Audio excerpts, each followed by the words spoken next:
Hey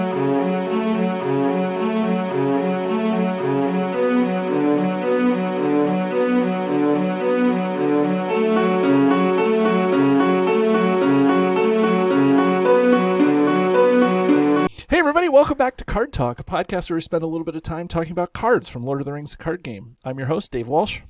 And I'm Grant Thompson, just along for the ride. And I'm Ted Bannock, and I love talking about cards. Yes, Ted, yes you do. I do. I love it. Cards.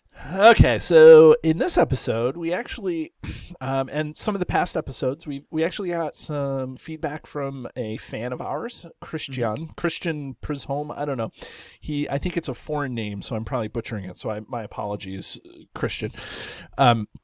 But he suggested we look at the guarded cards from the Arid Mithril cycle. And so now that the Arid Mithril cycle is complete, we probably have seen, I would guess, most of the guarded cards we're going to see or that have been planned. We may see one or two sneak into the card pool at this point, but 7 guarded cards is a ton. So, Christian, thank you for the suggestion. And Grant, why don't you introduce the card we're going to talk about today? We are talking about the lore attachment from Rome across Ravanian, Glamdring. At 1 cost, it is an artifact, item, and weapon, guarded enemy or location attached to a hero or Gandalf. It is restricted.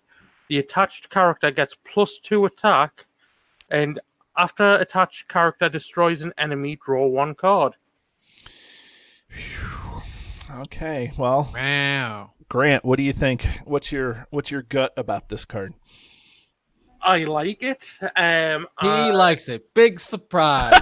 What can I say? I like guarded cards. They are thematic and they are powerful. They have their history in Middle-earth. And I like the fact that they've delved into that to create such masterpieces of work and gameplay. Masterpieces of work in gameplay. Wow. That is quite a state masterpieces, huh? Well, do you use Glamdring, Grant? I rotate between Glamdring and Orcrist. They don't always make it into all my decks, but I do. It's really hard to run Glamdring in a mono spirit deck. That's for sure. Well, it can be done. You can reforge it. Yeah, exactly. Right. Bad example. Mono tactics deck there. How's that better? That can be done as well. You just throw in a Song of Wisdom. I have an answer for everything. Yeah, right. This is what happens with the young whippersnappers. They're always talking back. But no, I think the card draw for this is brilliant. I think it's much better than the Overhill and Underhill versions of the treasure cards for these cards. That's right. Because in the campaign sort of type, right, where you can earn not really a campaign, but you can earn the treasures in those 2 scenarios. Yeah, and they are limited to orc enemies, where this isn't. This is just after an enemy is destroyed, you get a draw card. So I think that, in my opinion, is a great change from it. So you're not limiting yourself to just having to kill orcs and going in on like the goblin side of things, like going through the Misty Mountains or Moria or down that road. You can take it at any quest and still get that card draw. Okay, that's Grant's point of view. Ted, I'm almost hesitant to talk to you about this guy. Well, because we know. I mean, we've done a couple of these shows. We've done a couple of these shows. So everybody knows Ted's not a huge fan of guarded cards, but that doesn't Right. mean he doesn't appreciate their place in the card pool. So having said that, let's get into it. As Grant mentioned, I mean, it's Gandalf's sword, right? It's Gandalf's sword. Glamdring, Yeah, it's really great to see these cards enter the card pool. And this one's a little bit different because they made it attachable to his ally versions. So you can put this on a hero or an ally version of Gandalf. At least is one that is worth playing it on. Right, the Overhill, Underhill, right? The one that sticks around by raising the threat by 2. And for the 1 resource +2 attack, very strong. It gives you card draw and lore, so it sort of matches, what that sphere kind of does. So it's very strong. There's not very many weapons in lore when you're playing a mono lore deck. So I mean, there's the like a ranger spear, which is pretty specific. Yeah, right? And then there's it gives you +1 for I think rangers, or +2 if they have an attachment. And then there's the legacy blade. Legacy blade for side quests, right? That's a for side quests, right? Yeah. But so I mean, if you're running lore and you need to beef up somebody, this is it, right? Yeah. And lore too, this card is guarded by a location or an enemy. You sort of have tricks in that sphere, at least. Mm-hmm. So there's all the ones we mentioned before, like Tactics Bilbo and other episodes. Right. But sticking to sort of guide this conversation in sphere, you have things like Haldir. Hero Haldir right. is in sphere, who could actually attack an enemy in the staging area to free this up. And then you put it on Haldir, which then further boosts his attack, right, to be able to kill even stronger enemies and then draw cards all before the enemy attacks. Like, crazy good. Right. Super crazy good. So you have that, and you also have you have those, and I keep bringing them up because you have like the put off pursuit, which allows you to raise and take an enemy and exchange it with a location, so that can free off. That's within sphere, and then the Great Hunt is also there if you're running mono lore, or you have, which allows you to remove an enemy immediately from non-unique. Yeah. So that's also a good one. A great hunt and find yourself a Glamdring. Yes. Oh, Gandalf just left his sword and this. We'll just pick it up. That's one of the things that I have. I don't know how you guys feel about it, but like thematically, it's strange for me to have, like, I could see the weapons like thematically being used by an enemy, but if it's guarded by a location, like, I don't know, where it was found. It was found in the troll cave, right? And that's what it's explored. Yeah, I mean, it could be guarded by a troll or its cave. Yeah, thank you. I don't know. It's just there's something thematically weird about it. Although I get it. Like, I guess that's what exploring the location means, right? Like, when you've explored the location, it's removed from play. Like, it goes in the discard pile, whatever. Well, it's like getting the Swords of Westerness from the barrows, the barrows. Yeah, the daggers, right? Yeah, the daggers of Westerness from the barrows. They had to explore the barrows in order to obtain them with Tom Bombadil. Yeah, I still don't like it. Well, that's just your opinion. It doesn't matter. But okay, so I mean, so it's artifact again. I always bring this up every episode. Artifact with the Ring of Barahir, but the item, and it's a weapon, so the weapon can trigger those things that we've talked about. Go ahead, Ted. Great points, David. Oh no, great points. Yeah. I was just saying. There's to open the armory. All the foe hammer, goblin cleave, like all those things. There's not a ton of those cards, but you have to mention them in these episodes. But the thing I think that's most impressive is that it's +2 attack. There's not very many weapons that actually give you +2 attack. Straight away. Sometimes it's just +1 and something else, or something like the Mirkwood Long Knives gives you +1 attack and +1 willpower, which is phenomenal. But still, you're not getting +2 attack. So there's very few weapons that give you that +2 attack. Dwarven axe one attached to dwarves. Right, and especially one that's versatile and can go on so many different things.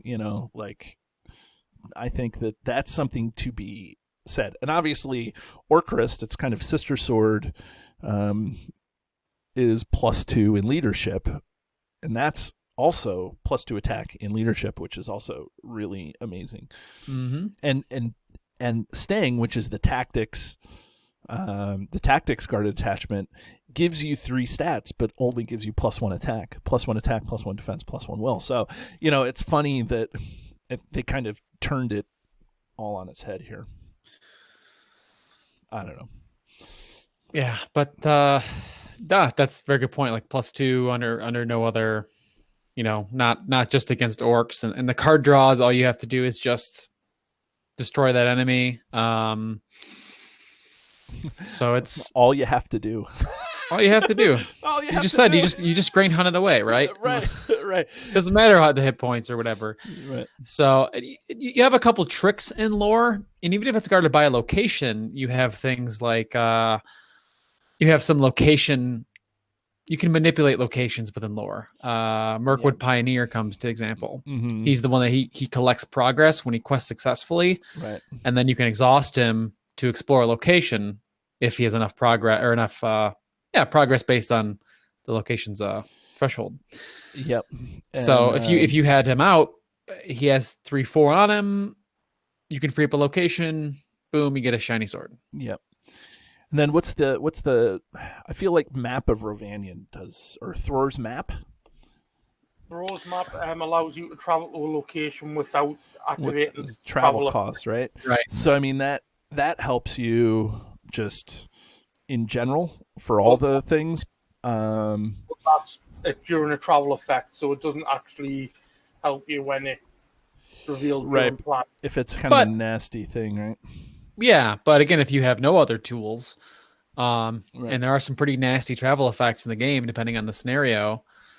So that's a great mention. So I feel like at least in lore, if you are playing more, 2 lore heroes or more, you have a lot more tricks. Of course, this card's still playable with 1, and it fulfills the function of a weapon. So if you want to just have +2 attack, you can get it by having a single lore hero and being able to play it the turn you draw it. Right.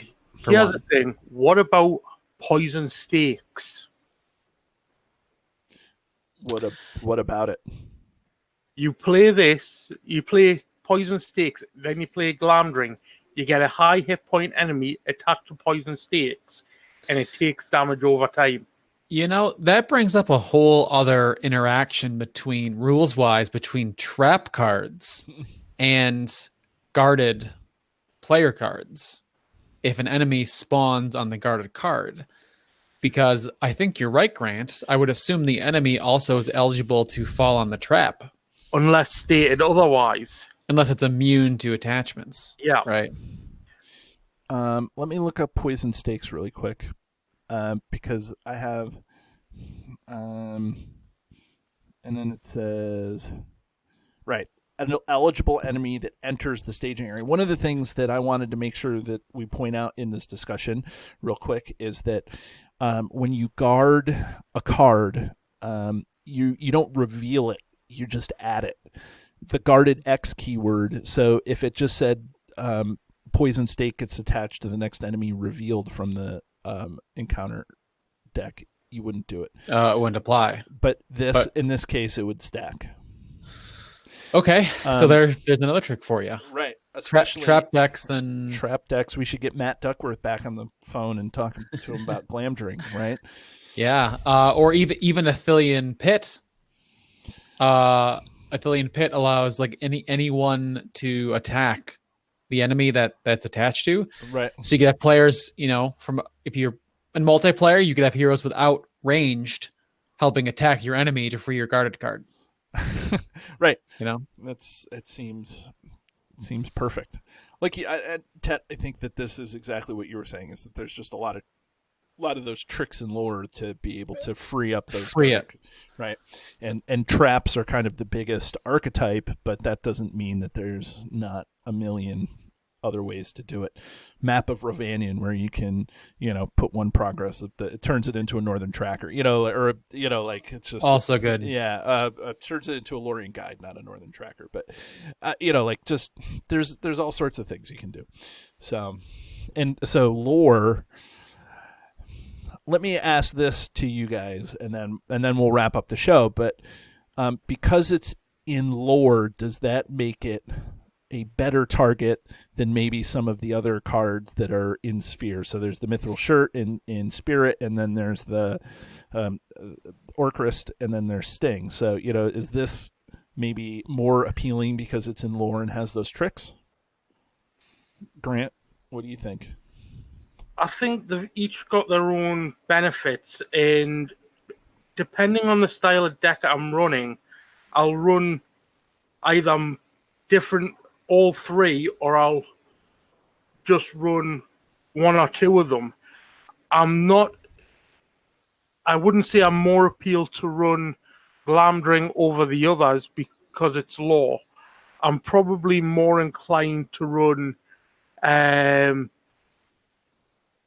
Orcrist for the resource acceleration, because that's probably the biggest flaw in quite a lot of decks, is having enough resources to pay for your more expensive cards mid to late game. And if you're only running one leadership hero, or you're running no leadership heroes with different tricks like Song of Kings or Sword That Was Broken, you need some way of boosting your resource acceleration to get them out. So I'm probably more inclined to use Orcrist over Glamdring, but I can see the benefits to both. Okay. Ted, what do you think? Are you more inclined to use Glamdring because it's in lore, or does that not enter into the equation anywhere?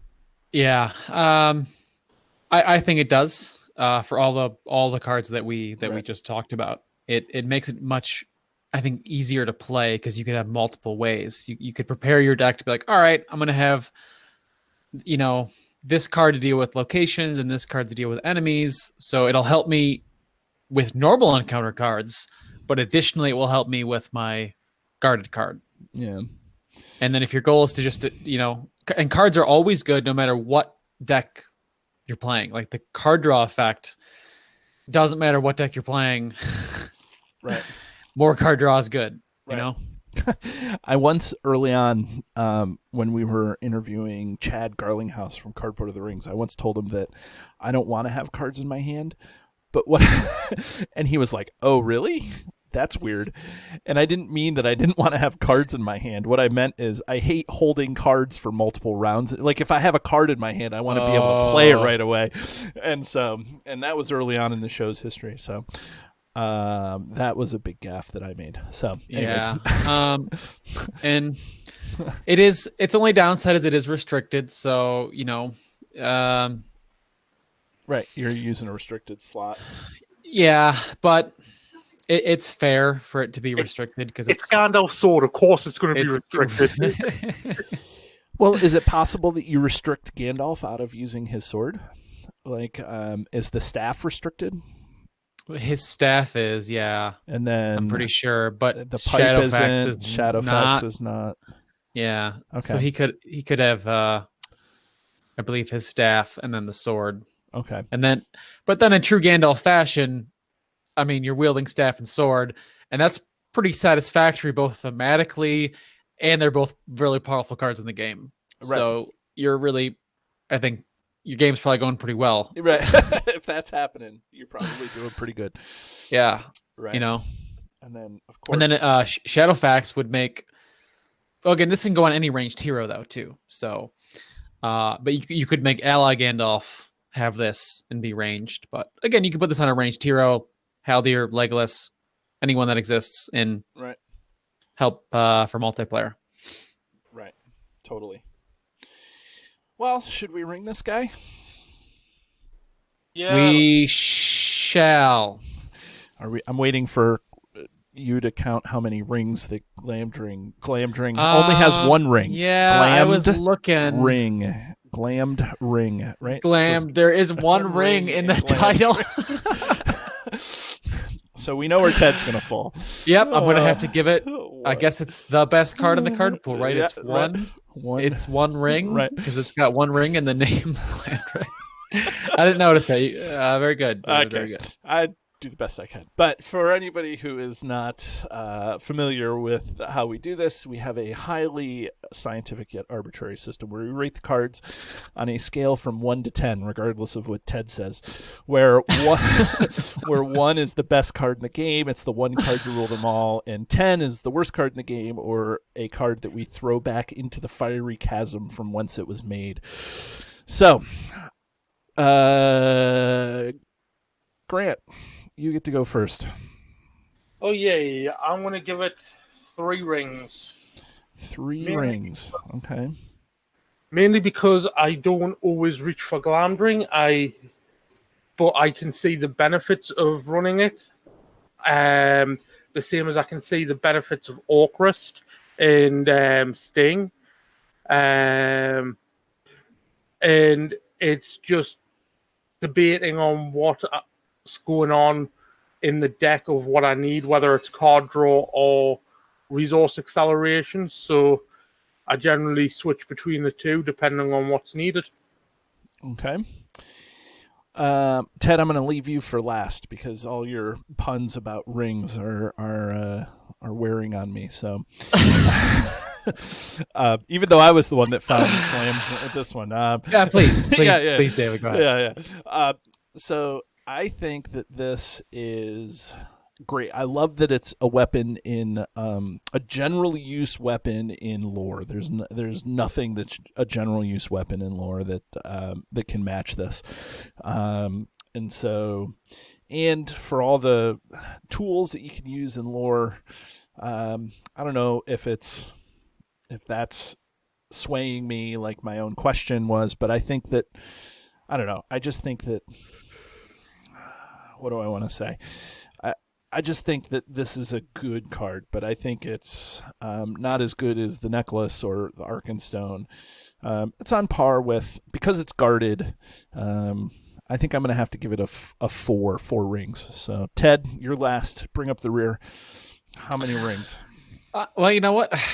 I'm starting to think as we do more episodes of these, my opinion of them has gone up because we're discussing more options about them. Right.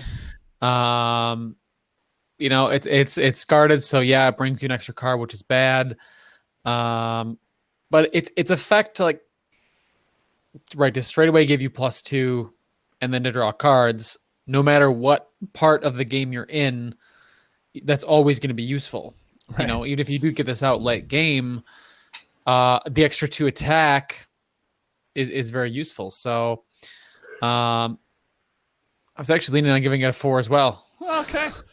So I just want to make sure that this is right here. Ted started at a 6 and then went to a 5 and then went to a 4 as we've been recording these episodes tonight. Exactly. Okay. The next one we'll do, you'll probably give it a 2. I'm a little biased because even though I dislike guarded cards, this is Gandalf's sword, right? So, right. Yeah, you are biased, but I mean, but it's good. It's not necessarily the one card to end the whole game, that's going to be the every include ever, Yeah, and this one I haven't put in a decks yet. I haven't actually played any.